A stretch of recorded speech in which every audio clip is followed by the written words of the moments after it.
Okay, I can't procrastinate any longer. I have been continuing to pick away at little unfinished business. I finished looping out the coolant lines where the heater was removed, and now I really need to get back down there and finish cleaning the underside of the bus.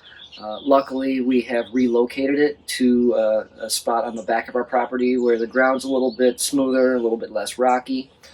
So it should be at least a little bit more comfortable. There's also additional shade here, and we're closer to the water, so temperatures are a little bit lower. That's nice. In unrelated news, we had our first overnight occupants. That's the word.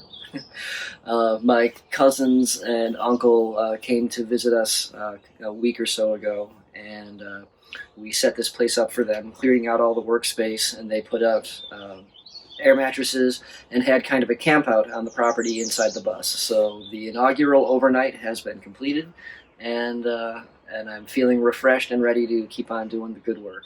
So here we go.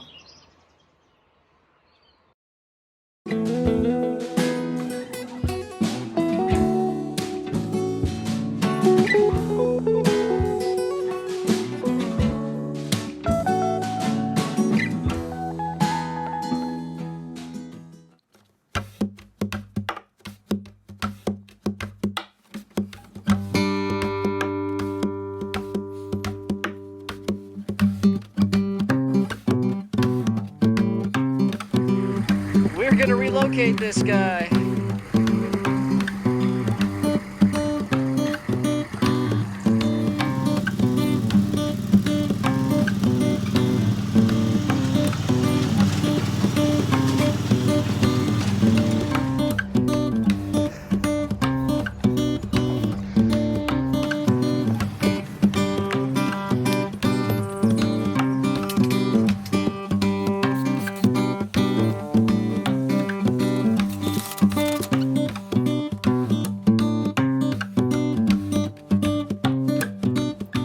Check out our fancy new workspace.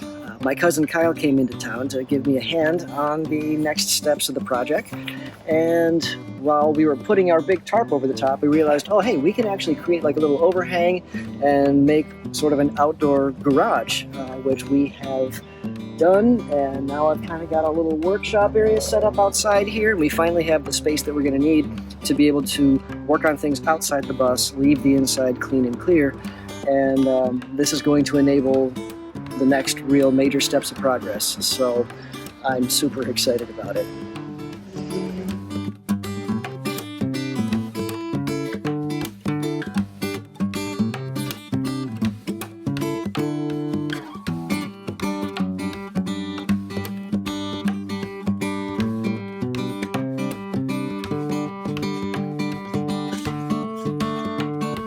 See, this is the trick. You get the young kids to do all the work while you sit back and manage. And it's like I get over the other side, gotta do the same thing, huh? Mm-hmm. Even more of them on that side.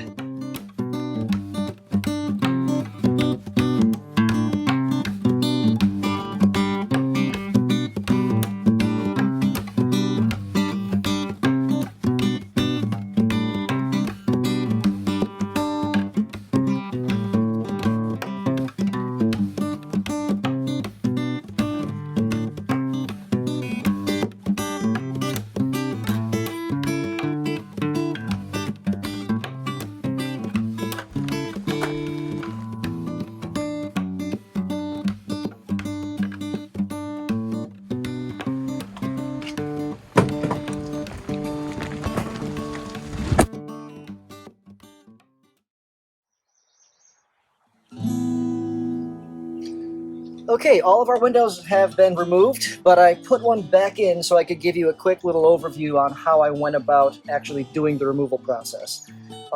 Not every bus is the same, but in our case, the windows just fit into place from the inside, and there's a lip on either side of the tube frame, so the actual steel is only about an inch and a quarter wide, and then this wider piece is put in front of it, so you can kind of reach around the back, and there's a little bit of a gap there. But anyway, it looks like the way that they were installed was that they applied two big globs of caulk in the bottom corners first, and then they ran one single strip of butyl tape at the top from the inside. So it looks like they globbed the corners, set the window in, pushed it up to the top, and then the tape held it in place, while then they went back to the outside and ran a continuous bead of caulk around the entire perimeter of the window. So that's what we actually had to remove first, and what works well for that case is just a utility knife.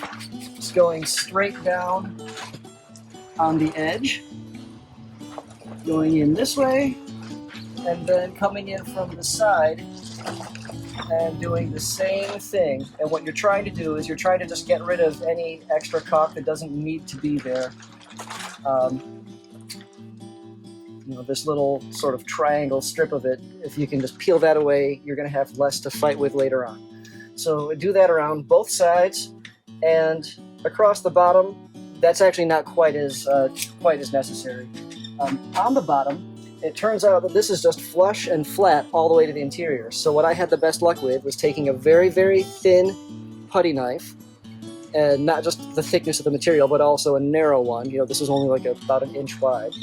And I was able to push it through the bead of caulk and push the entire thing through so that the end of the blade is actually a couple inches into the bus. And then just worked it from one side to the other, which does take a lot of pressure. It wouldn't be quite as easy as I'm pantomiming right here. And in fact, you might see in some of the clips, I was actually going around when we had windows out, and I was pushing from both sides, just kind of wiggling it back and forth. But the idea is you want to separate the bead across the entire bottom first. And then, once that's done, you can work on the sides. And this just happened to be a wider blade, which actually worked out all right for me. I would take a rag and hold my hand on here if I ever needed to get two hands worth of leverage. But once we've gotten rid of the visible caulk, we went into the sides, and you'll see from this profile here that you can actually go quite a ways past the visible edge, and you want to get your blade in until you hit metal. And once you do that, you just work the same way, and this will be very tight and very difficult, and you might actually have luck trying to use a blade or another putty knife and really try to work on those corners to free up the bottom corners as best you can. And if you can do that, you end up being able to use a little pressure and push on the bottom corner as you move the blade up, and that helps with the friction. It makes it a little bit easier to push the rest of the way to the top. So you do that on that side, repeat the process on the other side, get your blade all the way in until it's hitting metal, and then pushing up. And it will take some work. I found also at some points it was easier to wedge the thing in once I sort of started from the middle here, cleared up enough of a space that would be wide enough for me to fit the entire blade in this way, and then grabbing on and just putting my weight on it and hanging and drawing down to the corners. So that helped me get to that point. And once you have these bottom corners free and you know that you've broken the bead around the bottom and the sides, you can actually just kind of push, pop it through,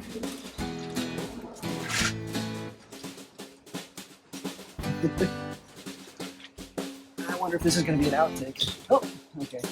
Well, this isn't working quite as well for the example, but what would have happened normally is the bottom would have come out first, and then even though it was still sealed at the top, you can just kind of, with somebody from the inside, you can kind of rock either a corner or the entire bottom and just swing it inward, and eventually it will just peel the remaining piece off from the top, and the whole thing will drop out. It's an uglier process than that in practice, and you're going to find your own best methods. One thing that I was doing on particularly problematic ones was just getting a little bit of a gap in there wherever I could, and taking something like an open-end wedge and actually wedging it in, and then using it like so to pry a little bit, just to put a little extra pressure with a little more leverage. That works in some cases, although you do have to worry about bending the aluminum, especially if you're planning on reusing your windows. If you put any bends into this metal, it's going to make it harder for the window itself to slide. Oh, another thing is, while I was opening the window so that I could work from the inside and actually get around and kind of reach in some areas, when you're actually torquing on the window frame itself, I think it's best to close the window again, because that way you actually have the window pane and the interior, like the sliding part of the frame, providing a little bit more rigidity to the aluminum frame here, because you don't want to bend the crap out of this. And when the window is actually up in place here, that makes this a little more resilient to your pushing and jamming stuff around.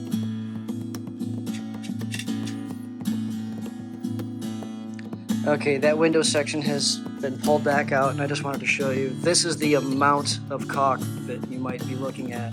And the thing is with the window frame in place, you don't even really get access to the majority of it. So whatever you can do to free that up, whether it be jamming a screwdriver or an X-Acto knife or a utility knife blade or some more putty knife, I'm sure there are probably some power tools that you could use to make this go a little bit smoother. We tried doing a little bit of that, but we ended up barking things up a little bit. And also, we did, in some cases, bend our frames. Luckily, we're going to be deleting a few of the windows, so the ones that we are putting back, we can choose from the cleanest and least defiled ones to put back in place. They are all the same size opening, so even though I went around and did label each window location and where it came from, they can go back interchangeably. Oh boy. So, Chef Kyle, why don't you tell us what we've got on the menu here? So this is a Savino garbage plate. Ah, fantastic. For those of you who don't live in upstate New York, specifically in the Rochester region, garbage plates are like the local terrible diner food cuisine, the favorite of late-night city dwellers and college students everywhere. It's pretty much a couple burger patties and or hot dogs on a bed of like mac salad and or home fries, smothered in meat sauce, mustard, ketchup, hot sauce. It's just a pile of junk on a plate. It's greasy, and it's the best thing for you when everything else is not going your way. Well, I can't wait to dig in. Thank you very much, sir. Oh yeah, wait a minute. Plating is so important.